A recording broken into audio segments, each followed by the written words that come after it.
Bonjour à tous, merci beaucoup Benoît. Ça me change un peu, j'espère que vous m'entendez bien, parce que je reviens du Web Summit à Lisbonne et c'était une ambiance extrêmement bruyante où il fallait porter sa voix fort. Donc si jamais vous ne m'entendez pas, faites-moi des signes et j'essaierai de m'assurer que vous m'entendez bien. Donc comme Benoît vous l'a indiqué, je suis le Chief Data Officer de JCDecaux. JCDecaux, le leader mondial de la communication extérieure. 3 milliards d'euros de chiffre d'affaires dans 85 pays. Et chaque jour, plus de 850 millions de personnes bénéficient de nos services ou sont exposées aux publicités qu'on diffuse pour le compte de nos clients. La communication extérieure est un média en très très forte transformation et cette transformation doit être alimentée par la data et l'utilisation de l'intelligence artificielle. Ce que je voudrais partager avec vous aujourd'hui, c'est vous montrer que sans une appropriation forte des données et des technologies qui vont avec, il n'y a pas de transformation possible pour nos métiers. Et c'est un réel enjeu pour nous pour continuer à croître et nous ouvrir à de nouveaux marchés. Donc d'abord un petit peu de contexte. La communication extérieure est l'un des plus anciens médias. C'est un média aussi ancien que la presse. La grosse différence entre la presse et la communication extérieure, c'est que la communication extérieure croît de 15% par an. Et quand on regarde uniquement le digital, c'est 25% de croissance. La façon dont le modèle est créé, en fait, vous connaissez, j'en suis sûr, tous les GAFA et leur modèle où elles financent par de la publicité du service fourni aux consommateurs. Le modèle inventé par JCDecaux il y a une soixantaine d'années, c'est de fournir des services aux citoyens et aux collectivités financés par de la publicité. Donc par exemple, cet abribus que vous voyez, il est installé aux frais de JCDecaux qui rentabilise cet investissement dans la durée en commercialisant la publicité. Une partie des revenus publicitaires sont rétrocédés aux collectivités, l'autre partie sert à amortir l'investissement. Et le mode d'achat de la publicité out of home a évolué extrêmement rapidement ces dernières années. Si on revient 30 ans en arrière, c'était assez simple à gérer, puisque les campagnes étaient bookées très très longtemps à l'avance.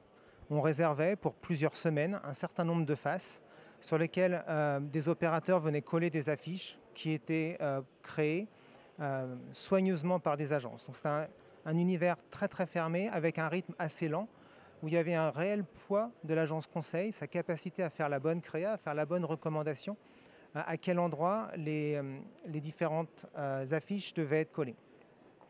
Et puis avec l'avènement des médias digitaux, il y a eu une appétence beaucoup plus forte de la part des annonceurs pour mieux comprendre les audiences qui étaient touchées. Et en même temps, avec le digital, avec le développement du mobile, il y a eu un grand nombre de données qui sont devenues à disposition et qui nous ont permis de développer un achat à l'audience. Aujourd'hui, on qualifie chacun des panneaux publicitaires qui font partie de notre inventaire en fonction du volume de personnes qui passent devant ce panneau et de la typologie des catégories sociodémographiques des personnes qui vont avoir une chance de voir ces publicités. Et enfin, la dernière révolution, celle qui est en cours pour nous actuellement, c'est l'arrivée du programmatique.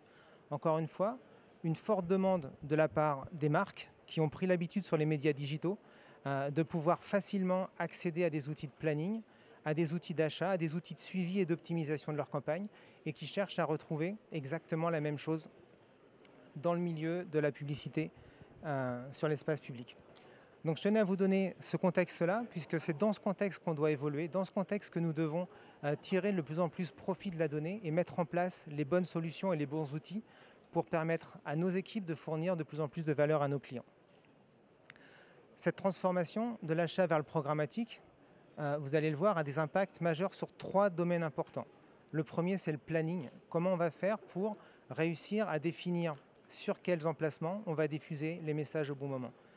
Le deuxième, c'est sur l'optimisation des campagnes et la capacité à les suivre en temps réel. Comme je vous le disais juste avant, quand l'achat c'était une fois par mois pour une durée de 4 semaines, les résultats ils étaient fournis aux clients à la fin de la campagne. Là, avec l'arrivée du programmatique, il y a un vrai besoin pour que l'information remonte beaucoup plus vite et qu'elle puisse informer des algorithmes d'achat pour l'optimisation de la diffusion. Et le troisième, c'est autour de la création publicitaire, de la définition des messages, puisqu'aujourd'hui, c'est une forte barrière à l'entrée. On a du mal à aller travailler avec les small business, parce qu'il y a un investissement conséquent pour la réalisation d'une affiche. L'intelligence artificielle est un moyen pour nous de permettre d'ouvrir cette partie du marché pour nous, de rendre le média plus accessible, quelle que soit la taille de l'annonceur. Donc pour planifier, Et on vous a mis derrière un screenshot des assets qu'on gère à Londres. L'idée, c'est d'être capable de qualifier chacune des faces qu'on va mettre en vente.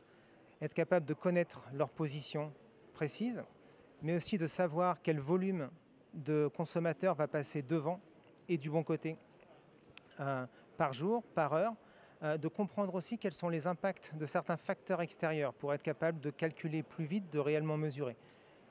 Quel est l'impact de la météo sur l'audience d'une de ces faces?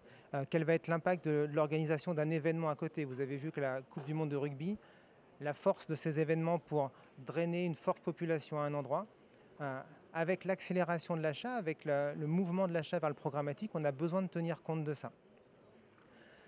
C'est aussi s'assurer qu'on va pouvoir tenir compte des points d'intérêt pour la marque qui vont être à proximité. Si une marque cherche à mettre en avant une offre promotionnelle pour aller convertir en magasin très vite, c'est important de savoir si la diffusion va se faire avec une forte proximité, avec un point de vente, pour que la conversion puisse intervenir dans un temps très court. Donc toutes ces données, il y a un besoin de les sourcer, il y a un besoin de les faire entrer dans une plateforme où on va pouvoir assurer la plus grande transparence possible à nos utilisateurs. Le besoin pour les marques, c'est de comprendre ce qu'on va calculer. Aujourd'hui, comme vous pouvez l'imaginer, on ne filme pas les gens dans la rue pour savoir exactement combien de personnes passent devant un panneau. On ne peut pas dénombrer. Donc, tout le mode de calcul de l'industrie est basé sur de la modélisation. Et l'enjeu pour nous est de capable de modéliser plus précisément, plus vite, sur des critères plus fins, tout en étant extrêmement transparent avec nos clients pour qu'ils puissent bien comprendre comment on a calculé. Parce que le volume d'impression qu'on va pouvoir générer avec un panneau d'affichage va en fait conditionner fortement le prix auquel on va vendre cet emplacement. On a besoin aussi de nous assurer d'un lineage parfait des données pour être sûr qu'elles vont respecter toutes les normes de respect de la vie privée. Et ce, quel que soit le pays dans lequel on va opérer. Comme je disais tout à l'heure, le développement des données mobiles, ça a été l'ouverture un petit peu d'un coffre au trésor pour nous, puisque d'un coup, on a pu connaître quels étaient les flux qui passaient devant les panneaux. On sait aujourd'hui qu'on a besoin de s'assurer que les fournisseurs de ces données respectent parfaitement le consentement et qu'on va pouvoir nous tracer ce consentement. Donc notre besoin pour relever notre enjeu au niveau de la planification des campagnes, c'est d'être capable de créer des bibliothèques de process, des bibliothèques de modèles qui vont être capables de tenir compte d'un grand nombre de features pour pouvoir s'adapter au marché et de pouvoir ensuite laisser les différentes équipes locales choisir, tester, déployer rapidement le modèle qui va correspondre le mieux à la situation dans laquelle ils se trouvent et la typologie de leurs clients. Le deuxième enjeu pour nous, c'est de monitorer. Il faut qu'on arrive à être beaucoup plus rapide. Notre industrie un petit peu historique, c'était au mois le mois. Et quand on fournissait à un client les résultats de sa campagne une semaine après la fin de la diffusion, c'était accepté. Aujourd'hui, on voit qu'avec une campagne en programmatique, il faut forcément que des indicateurs puissent remonter en cours de campagne pour être capable d'optimiser les achats, pour être capable de décider quelles vont être les enchères qui vont devoir être placées sur la suite de la campagne. Et puis il y a un autre enjeu qui est très très important pour nous, c'est que si on est capable de faire remonter des informations de diffusion en cours de campagne, on va être capable de montrer au client qu'il peut dépenser plus en maintenant les mêmes KPI. Donc ça, c'est un enjeu très très fort pour nous, montrer que l'achat en programmatique permet cette flexibilité, permet d'optimiser en cours de campagne, donc ça veut dire démarrer avec un plus petit budget, puis ensuite commencer avec un plus petit budget pour ensuite pouvoir augmenter la dépense quand on voit que les premiers résultats sont intéressants, pouvoir réallouer des budgets sur d'autres zones géographiques au cas où ces premiers retours ne soient pas satisfaisants, et surtout permettre de pouvoir attirer plus d'investissements en montrant rapidement aux marques qu'elles peuvent reporter des budgets sur notre média pour avancer.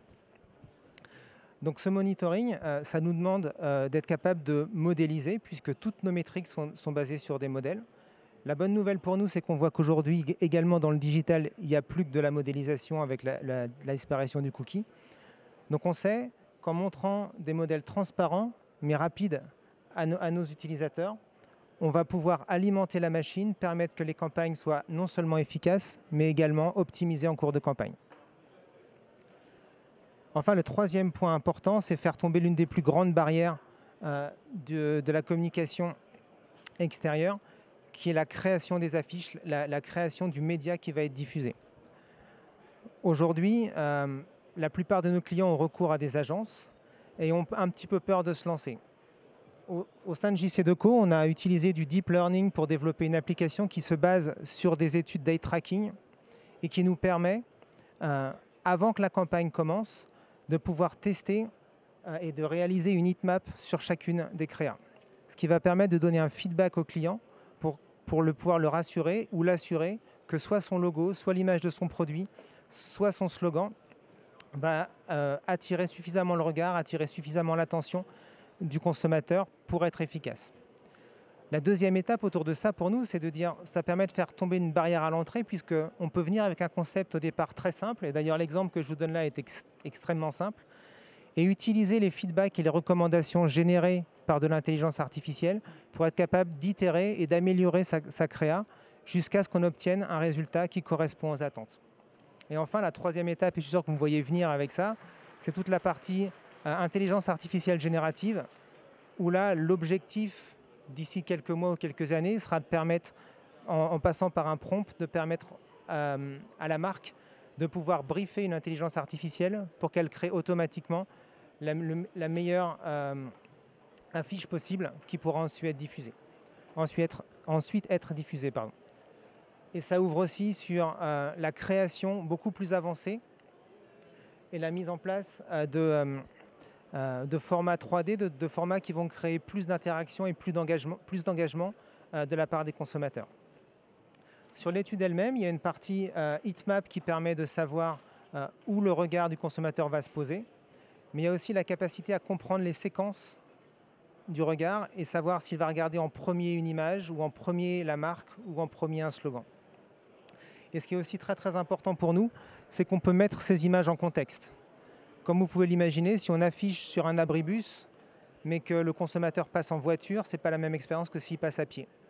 Donc on va pouvoir, grâce à ce système, simuler tout ça et permettre de faire des recommandations aux marques en fonction de leurs objectifs de campagne et de la typologie de consommateurs qu'elles souhaitent toucher.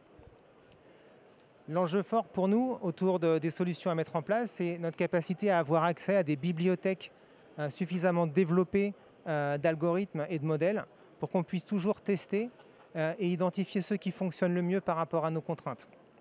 Donc il y a un réel besoin pour nous de pouvoir nous concentrer sur notre cœur de métier, qui est l'application de l'intelligence artificielle et de la data à l'affichage, à la communication extérieure, et non pas de réellement creuser en permanence les solutions, construire des outils pour être capable d'utiliser du machine learning. Donc il y a un réel besoin pour nous d'intégration et d'avoir accès à des solutions qui vont être beaucoup plus packagées. Donc globalement, en ce qui concerne la communication extérieure, la data et l'utilisation de l'intelligence artificielle nous permet de poursuivre notre évolution. Ça a été pour nous de très très forts vecteurs de changement, puisqu'avec la mise à disposition d'un grand nombre de données granulaires et qui peuvent être associées à chacun de nos assets, on a pu commencer à beaucoup mieux qualifier les audiences et donc à pouvoir les valoriser de manière différente. Ça nous permet aussi de transformer notre modèle et d'aller vers des modes d'achat qui sont beaucoup plus près du temps réel et de permettre de tirer profit de tous les avantages du programmatique auxquels les annonceurs ont été habitués dans les médias 100% digitaux et de pouvoir les mettre en œuvre dans la communication extérieure. Et enfin, c'est un média qui doit continuer à évoluer puisqu'on est un média de la vie réelle, on est sur l'espace public. Alors ça a un très grand nombre de contraintes, parce que comme vous pouvez l'imaginer, on ne peut pas afficher exactement la même campagne devant une école que devant la terrasse d'un café. Mais c'est aussi un média qui est extrêmement expérientiel. Donc ça crée une très très forte interaction entre la marque et le consommateur. C'est aussi un média qui est présenté dans le cas d'un abribus par exemple ou dans les aéroports à des consommateurs qui sont en situation d'attente, donc avec un vrai moment d'attention qu'ils peuvent consacrer.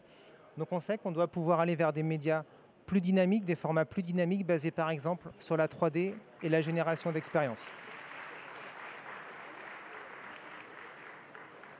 Donc si vous avez des questions...